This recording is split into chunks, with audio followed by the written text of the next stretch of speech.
¿Cómo sucede la conciencia? ¿Y cómo se relaciona con el universo?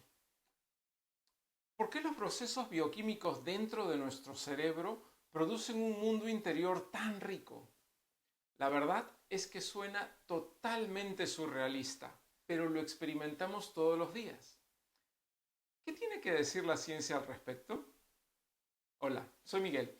Bienvenidos a nuestro canal Ideas para Evolucionar.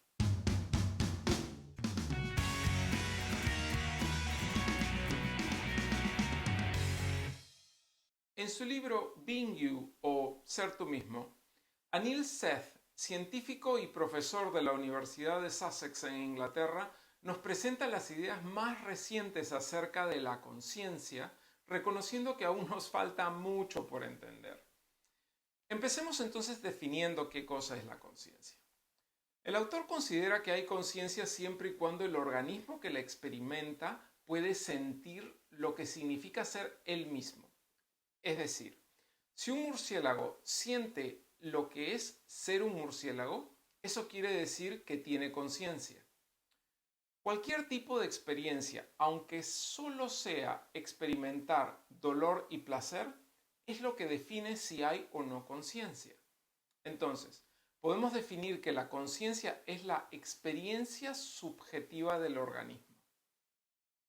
Para el autor, el verdadero problema de la conciencia es explicar por qué una experiencia consciente particular es como es en términos mecánicos y de procesos físicos en nuestro cerebro y en el cuerpo. No solo vale con mapear la experiencia en el cerebro o en el cuerpo, sino explicar por qué se da.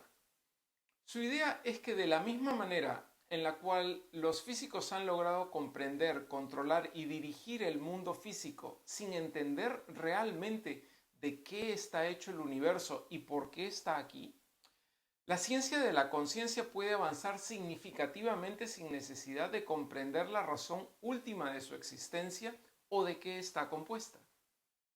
La idea es que, a medida que nos vayamos acercando a la respuesta final, irán cayendo ciertos mitos y en algún momento serán lo suficiente como para que nosotros nos sintamos satisfechos de cómo funcionan los procesos cognitivos. La idea es muy similar al proceso que nos llevó a comprender la vida, que hasta hacía poco parecía un misterio imposible de resolver. Hasta principios del siglo XX, la explicación del problema de la vida estaba dominada por el vitalismo, que sostiene que se necesita una especie de salsa secreta para producir la vida.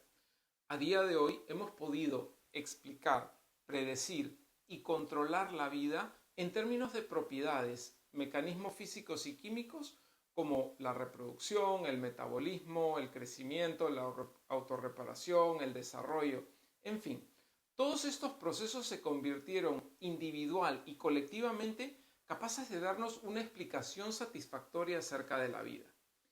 El autor cree que tal vez nos encontramos en la misma etapa en la que se encontraban los biólogos a principios del siglo XX con respecto a la conciencia. El enfoque que el autor busca en este libro, y en realidad en toda su investigación, es el de dividir el problema de la conciencia en tres aspectos. El primero, el nivel, o qué tan conscientes estamos, desde el comatoso en un extremo hasta el completamente despierto en el otro. Segundo, el contenido, o aquello de lo que somos conscientes, es decir, nuestras visiones, nuestros sonidos o los sonidos que percibimos, olores, emociones, estado de ánimo, pensamientos, creencias, en fin, todo tipo de percepciones tanto conscientes como inconscientes. Finalmente, el yo, o la experiencia de ser uno mismo, la experiencia de ser un yo, un subconjunto de contenidos conscientes. Si bien estos tres aspectos del problema de la conciencia están íntimamente interrelacionados y sortear esto es otro problema, al dividirlos, solucionar el problema no se convierte en una tarea simplemente insuperable que al mismo tiempo nos da la ilusión de que la conciencia solo puede ser un misterio. Empecemos por el primer aspecto, el de nivel, o la medición de la conciencia. Al igual que para entender la termodinámica necesitamos poder medir la temperatura, Para entender el problema de la conciencia, vamos a necesitar una especie de termómetro de la conciencia. Contar con tal termómetro haría la profesión de los anestesistas, por un lado, mucho más fácil y por el otro permitiría diagnosticar las lesiones cerebrales con mucho mayor precisión. Ya están surgiendo algunos de estos termómetros de la conciencia que, si bien no son perfectamente fiables, sí pueden ser definidos como avances en la dirección correcta. Es muy tentador pensar en la conciencia o ver la conciencia como un número, es decir, un punto en una escala unidimensional en la que los seres humanos se sientan en la cumbre y cualquier desviación de nuestro tipo de conciencia es definitivamente prueba de inferioridad. No debemos caer en este error, pues esta forma de ver las cosas es simplemente otra expresión de la idea del excepcionalismo humano, que nos hace ver como seres superiores a cualquier otra forma de vida. Esto no es bueno ni para nuestra comprensión del universo ni para nuestro comportamiento, es decir, de cómo nos relacionamos con otros seres conscientes, así como nuestro medio ambiente. El autor toca también el uso de psicodélicos como el LSD y la ayahuasca. Si bien durante el uso de estos químicos la actividad, tanto en la corteza como en el tálamo, aumentan en comparación con el estado normal de vigilia, en realidad este aumento es generado por un incremento en la aleatoriedad de esta actividad. Si tomamos esto a rajatabla, implicaría que el cambio en el contenido de lo que somos conscientes cambia nuestro nivel de conciencia. Para el autor esto no tiene ningún sentido y propone que para medir correctamente el nivel de conciencia necesitamos dos medidas. La primera, la cantidad de información de la que eres consciente. Y la segunda, la integración de esta información. Porque tú no percibes, digamos, el color rojo por sí mismo, sino tiene que tener una forma, un fondo. Para un proceso consciente necesitas ambas cosas. Necesitas información integrada.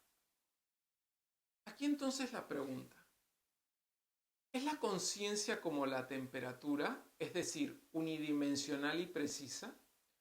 ¿O como la vida, es decir, una constelación de propiedades diferentes cada una con su propia explicación en términos de mecanismos subyacentes? Para el autor, la balanza se inclina firmemente hacia la segunda. El segundo aspecto de la conciencia, el contenido. Siempre que somos conscientes de algo. Ese algo es el contenido. Imagina que eres un cerebro. Estás metido dentro de una caja oscura, tu cráneo, y lo único que recibes es actividad eléctrica que no viene etiquetada y con la que necesitas darle sentido a todo lo que te rodea. ¿Cuál es la solución? Crear lo que podríamos llamar un soñar despierto o una alucinación controlada para darle sentido a todas las cosas, a toda la información que recibes.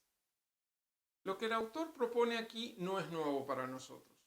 Ya lo vimos en el libro 7,5 lecciones acerca del cerebro de Lisa Feldman. La teoría de la percepción de adentro hacia afuera que el autor propone dice lo siguiente.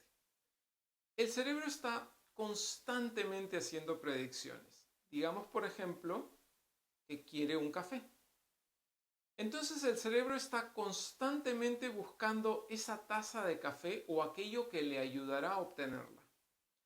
Las señales sensorias que recibe sirven como errores de predicción que registran la diferencia entre lo que el cerebro espera y lo que obtiene en cada nivel de procesamiento.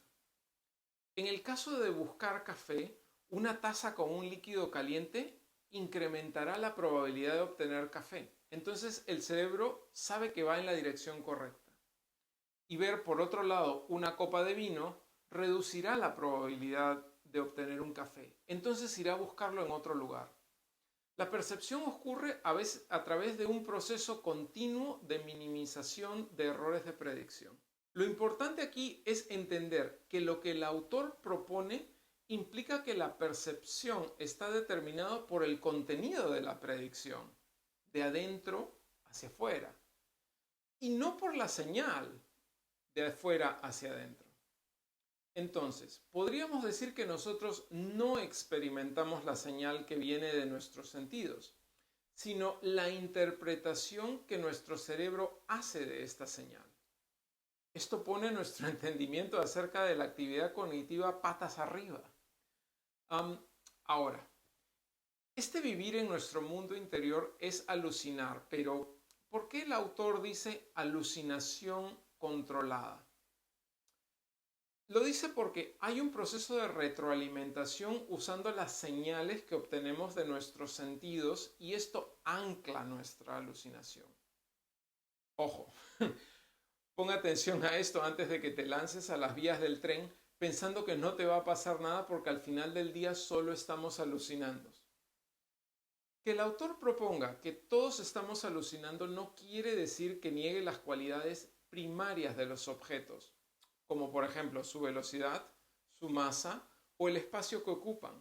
Lo que niega son aquellas cualidades secundarias que no son independientes del observador, como por ejemplo el color de un objeto.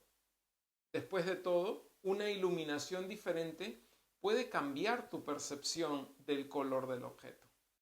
Otra pregunta perfectamente válida es, ¿qué sucede en el caso de nuevas experiencias? La respuesta es relativamente sencilla. Construimos nuestra realidad a partir de lo que ya conocemos y vamos agregando según nuestras expectativas se confirman o se niegan. Esto es importante porque resalta el beneficio de exponernos a nuevas experiencias e ideas, pues ello nos permite mejorar nuestra capacidad de percibir el mundo que nos rodea. Percepción y acción también están constantemente interactuando en un círculo de retroalimentación. La percepción sin acción tiene poca utilidad para que nosotros o cualquier organismo cumplamos con nuestras funciones biológicas básicas de desarrollarnos, mantenernos vivos y reproducirnos. Teniendo en consideración esto y nuestro entendimiento de la teoría de la percepción de adentro hacia afuera, podemos concluir que no percibimos el mundo como es, lo percibimos como nos es útil hacerlo. Y esto tiene todo el sentido del mundo. Hemos evolucionado no para ver la realidad tal cual es, sino para percibir el mundo de tal manera que esta percepción nos ayude a maximizar nuestra probabilidad de sobrevivir y reproducirnos. ¿Ves la diferencia? Otros 4 efectos interesantes relacionados al contenido y a la teoría de la percepción de adentro hacia afuera son los siguientes. Primero, la pareidolia, o ver caras en todos lados, como en las tostadas, el fregadero, el horno microondas, inclusive en Marte. Esto se da porque hemos sido entrenados para reconocer expresiones faciales y por ende estamos constantemente buscándolas. Segundo, la objetividad, que es nuestra capacidad de distinguir entre una foto y un objeto, reconociendo que el primero no llena un espacio o, por decirlo de alguna manera, no tiene espalda. Tercero, el paso del tiempo, que estimamos según la tasa de cambio que experimentamos, pues la verdad es que no tenemos, o al menos aún no ha sido descubierto, ningún reloj interno. Tercero y último, la idea. Aquí nos ayudará un ejemplo. Todos sabemos perfectamente lo que es una silla, pero la idea o interpretación de lo que es o debería ser una silla es diferente a la silla, es decir, el objeto físico que tenemos frente a nosotros. La silla o la idea de la silla solo existe dentro de nuestras cabezas. El tercer y último aspecto de la conciencia, el yo. Antes de definir qué es el yo, empecemos viendo un par de ejemplos con los que el autor busca hacernos ver que el yo es algo más complicado de lo que a primera vista parece. Primero consideremos el delirio, como aquel que experimenta 1/3 de los ancianos que son ingresados a cuidados intensivos. Cuando los vemos experimentar alucinaciones y episodios de pánico, decimos que la persona está fuera de sí. Lo decimos con mucha facilidad, pero ¿es nuestro yo algo de lo que podemos salir y volver a entrar? ¿Qué le ha pasado a ese yo durante ese episodio? ¿Dónde se fue? Si en verdad se fue a algún lado. Consideremos también la paradoja de la teletransportación. Imaginemos que alguien, llamémosle Eva, quiere teletransportarse de la Tierra a Marte. El proceso es relativamente simple. Eva entra en una máquina en la Tierra que hace una copia perfecta de sí misma en Marte y disuelve su cuerpo en la Tierra. Ahora, ¿qué pasa si el proceso falla y el cuerpo en la Tierra no se disuelve? La primera pregunta es si Eva en Marte es un ser consciente o no. Si no lo es, no hay problema. Tienes un zombie en Marte, no pasa nada. Pero si es consciente, ¿cuál de las dos Evas es la verdadera? Si hay continuidad psicológica en Eva Tierra y Eva Marte, esa es una pregunta muy importante para determinar qué y dónde está el yo. Imagina que, como dijimos, el cuerpo de Eva Tierra no es disuelto y por lo tanto ella está al tanto de lo que está sucediendo. Mientras tanto, Eva Marte está felizmente inconsciente y vive su vida como si la teletransportación hubiese sido un éxito. A partir de este momento existen dos yos idénticos que comienzan a divergir, convirtiéndose en diferentes yos. Bueno, la verdad es que este proceso es el mismo que sucede contigo a medida que pasa el tiempo. ¿Qué implica esto? Que esa noción de nuestro yo como un ente permanente de pronto desaparece. Entendiendo que el yo humano es algo más complejo de lo que aparenta a primera vista, el autor clasifica este yo a través de sus 5 elementos fundamentales. Primero, el yo encarnado, que lo experimentas al sentir tu cuerpo, que eres parte de él y no de otras cosas que no eres, como por ejemplo la silla en la que estás sentado. Lo mismo ocurre con los sentimientos, la excitación y el estado de alerta. Es la sensación de estar vivo. El autor considera que experimentos que llevan a las personas a tener experiencias fuera del cuerpo sugieren que este sentimiento de estar encarnado es parte de la alucinación creada por el cerebro. Segundo, la experiencia de primera persona o la perspectiva de uno mismo que normalmente es percibida como si estuviese ubicada entre los ojos. Tercero, la experiencia de volición o de utilizar tu voluntad. Es esta experiencia de tener la capacidad de intentar hacer cosas y ser la causa por la cual suceden cosas. Es decir, por ejemplo, quiero tocarme la frente, lo intento, no tengo ningún impedimento y lo consigo. Cuarto, el yo narrativo. Porque para que exista la identidad, las personas necesitan tener una historia previa personalizada, un hilo de memorias autobiográficas, un pasado recordado y un futuro que es proyectado. Sin este elemento no pueden experimentarse emociones como la decepción y el arrepentimiento. Finalmente, el yo social, o cómo yo percibo que los demás me perciben a mí.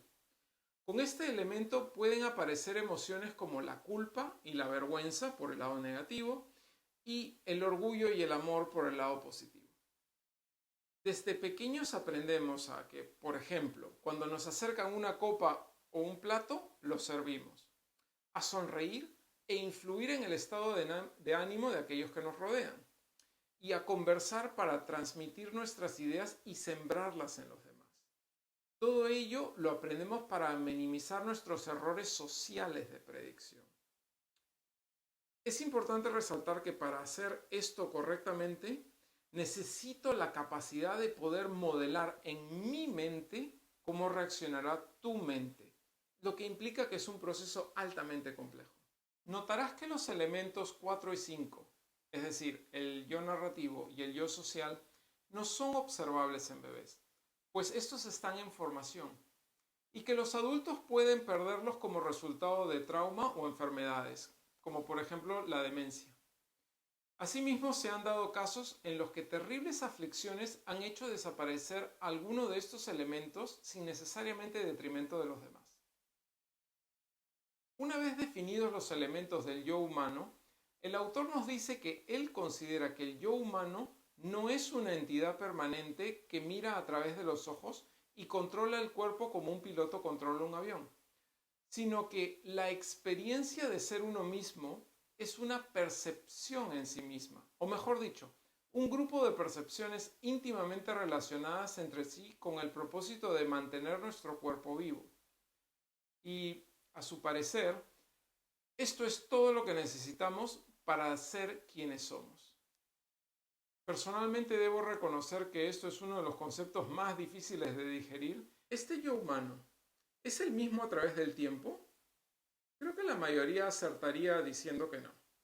Pero, ¿por qué tenemos esa sensación? El autor propone que es por la estabilidad subjetiva del yo, pues aunque sabemos que cambiamos, parece que no cambiamos tanto, al menos no respecto a un mundo que cambia rápidamente y ello genera esa ilusión de permanencia. Um, ¿Y qué sucede con las percepciones internas como el hambre, la sed o en general la percepción interoceptiva? Pues básicamente es un reflejo de las percepciones externas. Es por ello que es importante recordar que no nos percibimos para conocernos, lo hacemos para controlarnos, es decir, para mantener el cuerpo dentro de los rangos que nos mantengan vivos. Bueno, hasta aquí el resumen.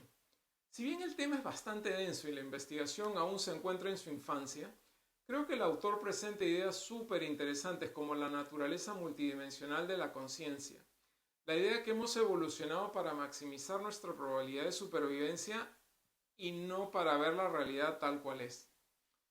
Y el entendimiento que nuestro yo no es el ente permanente que a simple vista parece.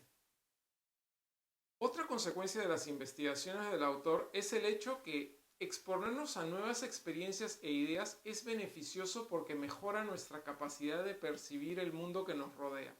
Y eso es exactamente lo que buscamos hacer en este canal.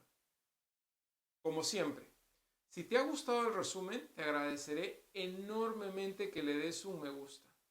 Si quieres recibir una notificación cuando cuelgue el siguiente video, suscríbete y dale clic a la campanita. Ambos me ayudan a difundir estas ideas. Tus comentarios son siempre bien recibidos y buscaré contestarlos lo antes posible para así poder aprender juntos unos de otros. Nos vemos pronto para explorar juntos más ideas para evolucionar.